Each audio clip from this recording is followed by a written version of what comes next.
Hello नमस्कार दोस्तों, स्वागत है आपका अपने YouTube channel royal Sharma current affair में। इस चैनल पर आज हम संविधान से संबंधित मोस्ट इम्पोर्टेंट क्वेश्चन कराएंगे जो परीक्षाओं में बार बार पूछे गए हैं। इस वीडियो में हम आपको आर्टिकल बताएंगे कि कौन कौन से आर्टिकल में क्या क्या व्यवस्थित है। संविधान से संबंधित पहले हमने 7 वीडियो अपलोड किए हैं, यह हमारी 8वीं वीडियो है। यदि वीडियो पसंद आए तो वीडियो को लाइक करना एंड चैनल को प्लीज़ सब्सक्राइब करना। चलो वीडियो को शुरू करते हैं। हमारा पहला क्वेश्चन है, संसद संविधान के किस अनुच्छेद के अंतर्गत आती है। जो हमारी संसद है, राज्यसभा लोकसभा को जो मिलाकर और राष्ट्रपति को मिलाकर जो संसद बनाई जाती है वह किस अनुच्छेद में है। तो इसका आंसर 79 में। हमारी जो 79 आर्टिकल है हमारा, उसमें संसद व्यवस्थित है। जैसे संसद में 3 होते हैं, एक राज्यसभा, लोकसभा और संसद राष्ट्रपति, इन तीनों को मिलाकर संसद बनाई जाती है, जो अनुच्छेद हमारी 79 में है। इसके आगे हमारे राज्यसभा संविधान के किस अनुच्छेद के अंतर्गत आती है। तो इसका आंसर है अनुच्छेद 80। यह संसद का ही एक भाग है राज्यसभा, जो अनुच्छेद 80 के अंतर्गत आती है। इसके आगे है लोकसभा। लोकसभा संविधान के किस अनुच्छेद के अंतर्गत आती है। तो इसका आंसर है अनुच्छेद 81 के। जो लोकसभा है हमारी, तो संसद का एक दूसरा भाग है लोकसभा, जो हमारी अनुच्छेद 81 के अंतर्गत आती है। और एक हमारा राष्ट्रपति, जो हमारा राष्ट्रपति अनुच्छेद 52 के अनुसार आता है। इसके आगे विधानमंडल का संविधान के किस अनुच्छेद में वर्णन है। जो हमारा विधानमंडल है वो संविधान में किस अनुच्छेद में वर्णन है उसका। तो उसका वर्णन है हमारे अनुच्छेद 168 में। अनुच्छेद 168 में विधानमंडल का वर्णन है। इसके आगे विधानसभा संविधान के किस अनुच्छेद से संबंधित है। तो इसका आंसर है अनुच्छेद 170 में। जो हमारी विधानसभा है वो संविधान के अनुच्छेद 170 में व्यवस्थित है या संबंधित रखती है। इसके आगे है विधान परिषद संविधान के किस अनुच्छेद के अंतर्गत आती है। विधान परिषद जो संविधान के अनुच्छेद अंतर्गत जो आती है अनुच्छेद के, वो अनुच्छेद 175 के अंतर्गत आती है विधान परिषद संविधान के। इसके आगे निर्णायक मत संविधान के किस अनुच्छेद में है। तो इसका आंसर है अनुच्छेद 100 में है। जो निर्णायक मत है हमारा, उस संविधान के अनुच्छेद 100 के अंतर्गत आता है। इसके आगे हमारा धन अधिवेशन संविधान के किस अनुच्छेद के अंतर्गत आता है। तो इसका आंसर है अनुच्छेद 110। अनुच्छेद 110 के अंतर्गत धन अधिवेशन आता है हमारा। इसके आगे हमारे बजट के संविधान के किस अनुच्छेद से संबंधित है बजट। जो हमारा जो बजट है अनुच्छेद 112 से संबंधित है। इसके आगे लेखानुदान का संविधान के किस अनुच्छेद में वर्णन है। तो इसका आंसर है अनुच्छेद 116 में। जो हमारा लेखानुदान जो होता है, जो कहीं पर विकास होता है उसका जो लेखानुदान होता है, उसमें कितना पैसा खर्च हुआ, तो उसको जो लेखानुदान बोलते हैं, जो हमारा अनुच्छेद 116 के अंतर्गत आता है। इसके आगे वित्त विधेयक संविधान के किस अनुच्छेद के अंतर्गत आता है। तो वित्त विधेयक जो हमारा संविधान के अनुच्छेद 117 के अंतर्गत आता है। एक होता हमारा वित्त विधेयक और एक होता हमारा धन विधेयक। जो हमने पहले बताया था वो धन विधेयक उस अनुच्छेद 110 से संबंधित था, और ये बताया हमने वित्त विधेयक जो अनुच्छेद 117 से संबंधित है।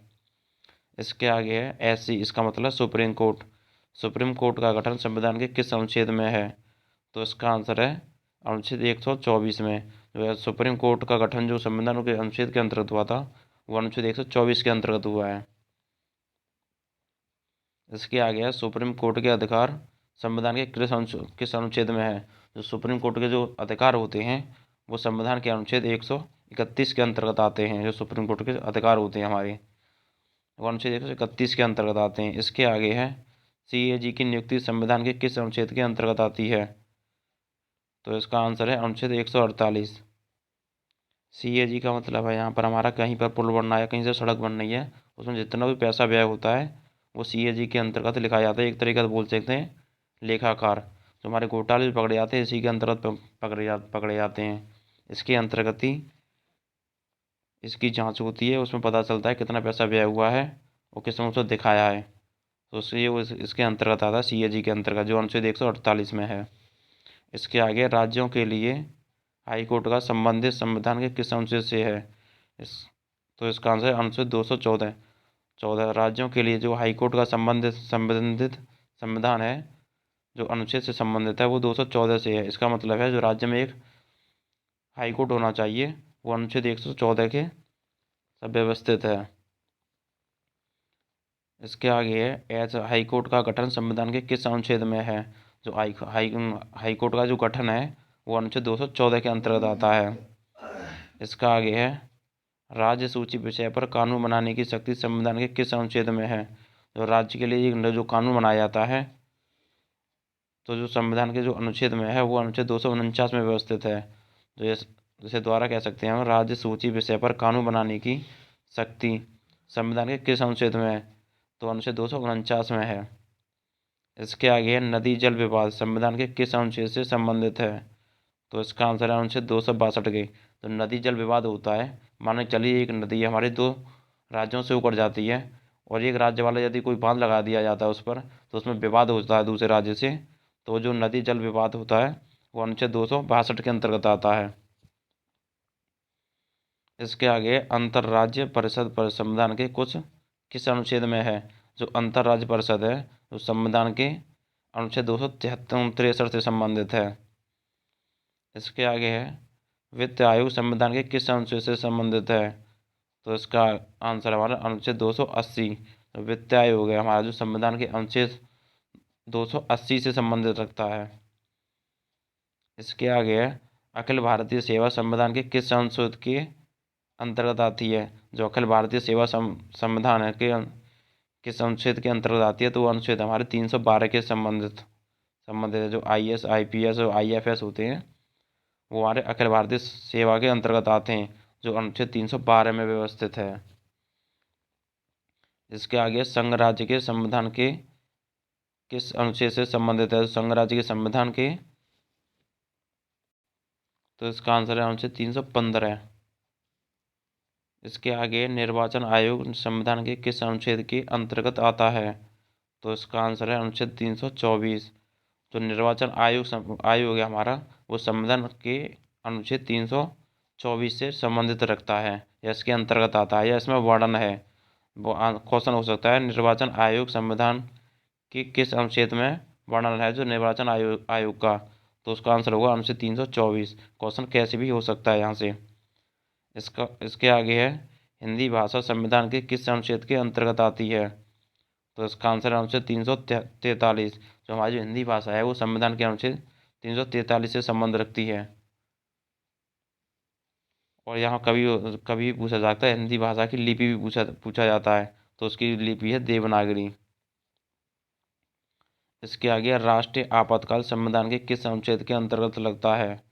तो इसका आंसर है 352 के। तो राष्ट्रीय जो आपातकाल होता है या कहीं एक देश से दूसरे देश से लड़ाई हो जाती है, तो उसमें राष्ट्रीय जो आपातकाल लगता है वो अनुच्छेद 352 के अंतर्गत आता है। इसके आगे है राष्ट्रपति शासन संविधान के किस अनुच्छेद से संबंधित है?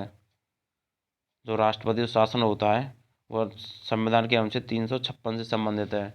मानो चलिए कहीं एक राज्य में शासन व्यवस्था भंग हो जाती है या वहाँ की जो सरकारें गिर जाती है, तो वहाँ पर राष्ट्रपति शासन लागू हो जाता है, तो वो अनुच्छेद 356 से के अंतर्गत आता है।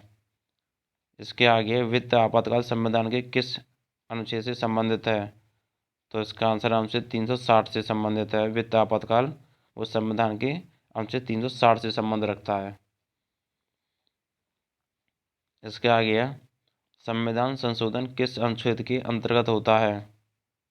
तो इसका आंसर है अनुच्छेद 368 के। जो संविधान में यदि कोई संशोधन होता है या करेक्शन किया जाता है उसमें, वो अनुच्छेद 368 के तहत होता है। इसके आगे छुआछूत का अंत किस संविधान के अनुच्छेद से संबंधित है? तो इसका आंसर है अनुच्छेद 17 में। यह क्वेश्चन हो सकता है छुआछूत का अंत संविधान के किस अनुच्छेद में वर्णन है? तो छुआछूत का जो अंत है हुआ था वो संविधान के किस अनुच्छेद के वर्णन है? तो इसका आंसर होगा अनुच्छेद 17 से। 17 में इसका वर्णन है छुआछूत का अंत का। इसके आगे है अल्पसंख्यक के हितों का संरक्षण संविधान के किस अनुच्छेद के अंतर्गत है? तो इसका आंसर है अनुच्छेद 29 के। इसके आगे पंचायती राज प्रणाली संविधान के किस अनुच्छेद के अंतर्गत आती है? तो इसका आंसर है अनुच्छेद 40 के।